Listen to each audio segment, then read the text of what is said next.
தாய் தமிழ் உறவுகளுக்கு வணக்கம். பாமகவுக்கு வன்னியர்கள் ஓட்டு போடலாமா? பாமகவுக்கு வன்னியர்கள் ஓட்டு போடலாமா என்ற தலைப்பில் இந்த காணொலியை காண்கிறோம். பாட்டாளி மக்கள் கட்சி வன்னியர் பிரச்சினைக்காக 1986ஆம் ஆண்டு சாலை மறியல் செய்து மரங்களை வெட்டி போட்டதன் மூலமாக டாக்டர் ராமதாஸ் பிரபலமானார். 1989ஆம் ஆண்டு பாட்டாளி மக்கள் கட்சியை நிறுவினார்.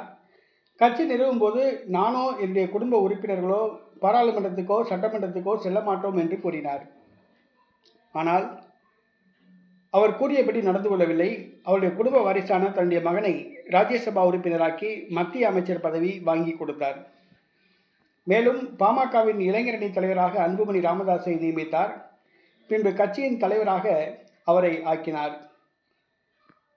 தற்பொழுது பாட்டாளி மக்கள் கட்சியானது இரண்டாக உடைந்துள்ளது.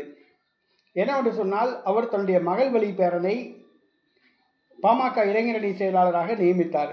இது அன்புமணிக்கும் டாக்டர் ராமதாஸ் பேரனுக்கும் இடையே ஒரு பிரச்சனை உருவானது. டாக்டர் ராமதாஸ் தன்னுடைய பேரன் பக்கம் நின்றார். இருவருக்கும் இடையே புகைச்சல் இருந்தது. இந்த சூழ்நிலையில் பாமக தற்போது இரண்டுபட்டு உள்ளது.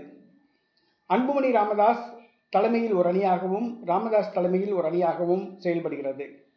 ராமதாஸ் தன்னுடைய மகளை செயல் தலைவராக்கியுள்ளார். தற்பொழுது அன்புமணி ராமதாஸ் அணி சார்பில் தன்னுடைய மனைவியை சௌமியா அன்புமணியை பென்னாகரம் தொகுதியில் சட்டமன்ற தேர்தலில் நிறுத்துகிறார். டாக்டர் ராமதாஸோ தன்னுடைய மகளை தருமபுரி தொகுதியில் நிறுத்துகிறார். தற்பொழுது பாமக குடும்ப கட்சியாக மாறிவிட்டது. டாக்டர் ராமதாஸ் தன்னுடைய மகளை முன்னிலைப்படுத்துகிறார்.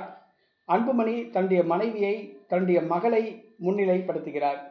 முழுக்க முழுக்க குடும்ப கட்சியாக மாறிவிட்டது. வன்னியர்களை வைத்து டாக்டர் ராமதாஸ் குடும்பம் பணம் சம்பாதித்ததுதான் மிச்சம். வன்னியர்கள் இதை புரிந்து கொள்ள வேண்டும். வன்னியர்களை பயன்படுத்தி டாக்டர் ராமதாஸ் கோடிக்கணக்கான ரூபாய் சொத்து சேர்த்ததாக கூறப்படுகிறது. வன்னியர் உரிமைக்காக அவ்வப்போது போராடுவதாக குரல் கொடுக்கிறார்.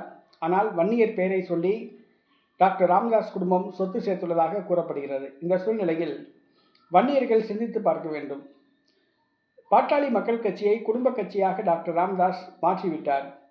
இனிமேல் பாமகவுக்கு ஓட்டு போடலாமா என்பதை வன்னியர்கள் சிந்தித்து பார்த்து வாக்களிக்க வேண்டும்.